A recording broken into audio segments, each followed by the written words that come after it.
just stepped back in time about 100 years, but have also stepped several thousand miles from Dearborn, Michigan. This blacksmith shop was originally built in the village of Snows Hill in Gloucestershire, England. It was owned and operated by the Stanley family. They've been in business there as blacksmiths for at least 300 years.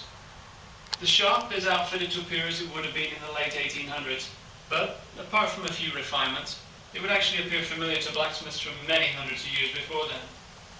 Blacksmithing was an elemental trade, both in terms of the activity itself, shaping and manipulating hot iron using hammer and anvil, and in terms of the trade's place in the community. Even the tiniest village or settlement needed the services of a blacksmith to make essential items: hinges, nails, door latches, the kind of thing we're now used to buying in any hardware shop. Despite all the heat and hammering, it would be wrong to characterize the work of the blacksmith as all noise and brute force. The blacksmith had to understand and make mechanical devices, had to know how to plan a complex design with perhaps only simple sketches or brief descriptions for guidance, had to carefully manipulate, shape, reheat, and reshape a difficult material, a material whose changing properties could only be judged by color or response to the force of the hammer. In short, the practical and occasionally decorative goods made in the blacksmith shop were the product of highly refined skills and considerable sensitivity.